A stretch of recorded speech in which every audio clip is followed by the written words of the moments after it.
We're back in California. You know, I have not changed the clock on my computer since we left California. So when I'm looking at it and it says 8:27 p.m., I know that it's really 8:27 p.m.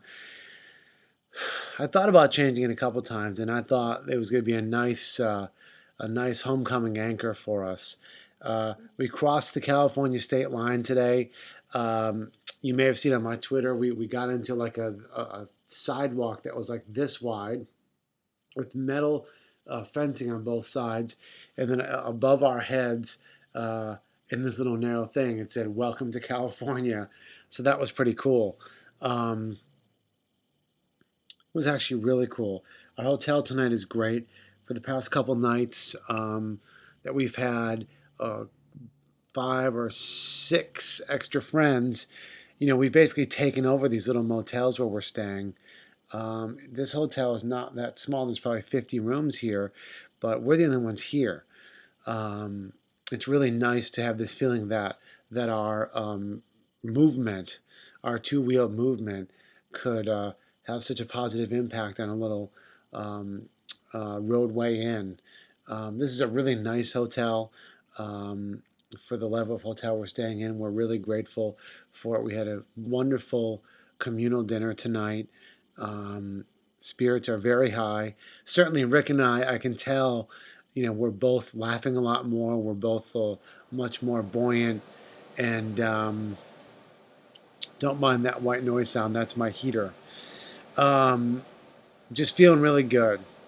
I want to give a shout out tonight to a neighbor of ours who lost his wife to cancer this week. Out of respect for their desire for privacy, I'll just leave it at that. It just shakes me down to the tiniest little cells in my body, this disease. It's getting to the point where nothing surprises me anymore. Nothing is a surprise to me anymore. Mostly good things.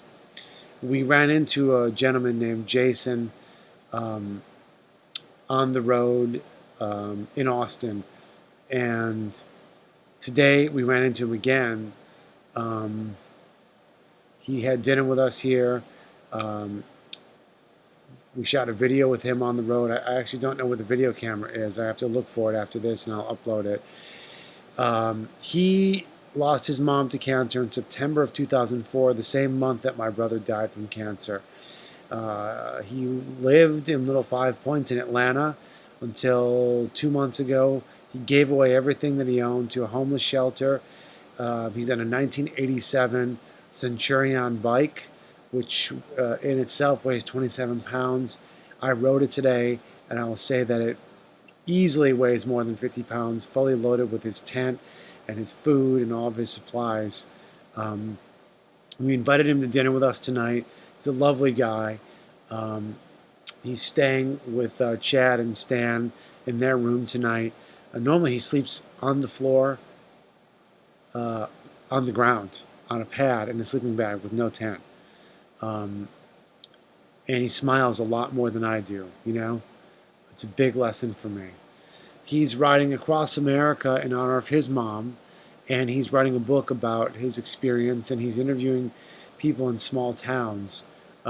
He's mentioned that he's going to go and interview the mayor here in Blythe, at Blythe City Hall, which is, I think, 3 blocks down the road, tomorrow.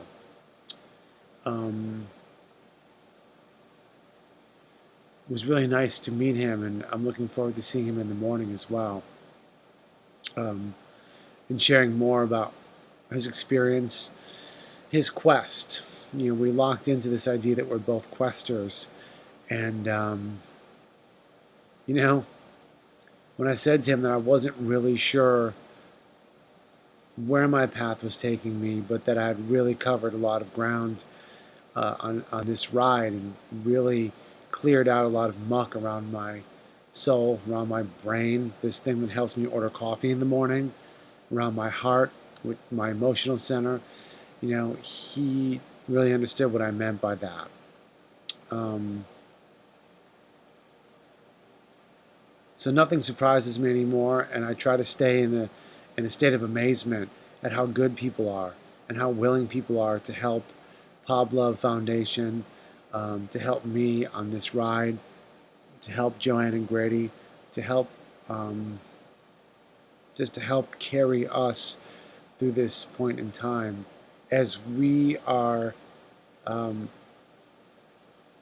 taking the next indicated step with our mission of the Pablove Foundation, which in turn helps other people. I was talking on the phone this evening with a friend of mine, um, and we were talking about my visit to Phoenix Children's Hospital yesterday. Um, Rick and I went up to the floor like we did in Houston. We brought a bike, and we did some door-to-door calls. A gentleman from the hospital was with us, and he had a list of kids who wanted to meet us, who wanted to talk to us.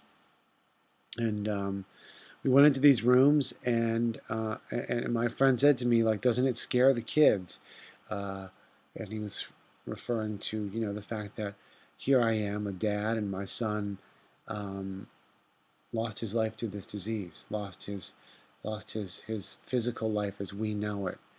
And I explained to him that Dr. Mascarenas gave me a simple instruction, which is to say to children, to parents, to whomever, that I'm here in honor of my son Pablo, that we're here in honor of my son Pablo and in service of the mission of the Pablove Foundation. And even I am surprised at how easily that statement goes into the ears of parents and of children. One young man we spoke to yesterday, I guess it was 2 days ago, I apologize, was 15 years old, so he was old enough to you know, understand what we meant. And we didn't speak directly about Pablo dying. We spoke around it, and he certainly understood that Pablo didn't make it. And this boy was Grady's age. And I just gathered that he and his mom, after a year plus of cancer treatment, were grateful to have Rick and I and our friend Josh from Songs for Kids Foundation roll in there and just chat. It breaks up the frankly the boredom of sitting in a hospital room and staring at a wall or staring at a television. So I'm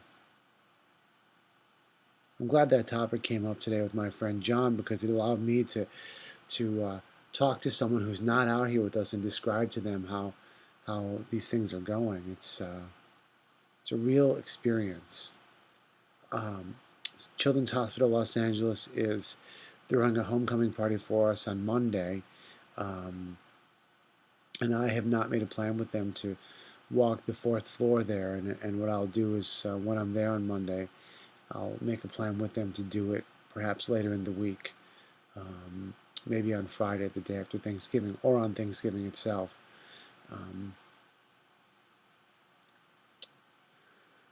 Wow. Yeah, that's what I'm going to do.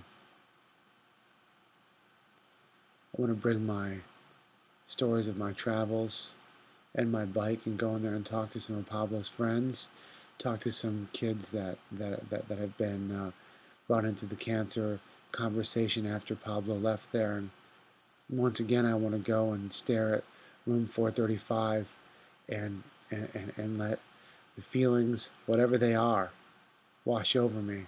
I can't imagine that joy, happiness will be among those feelings. But I'm going to go and stand there and let whatever's going to happen, happen.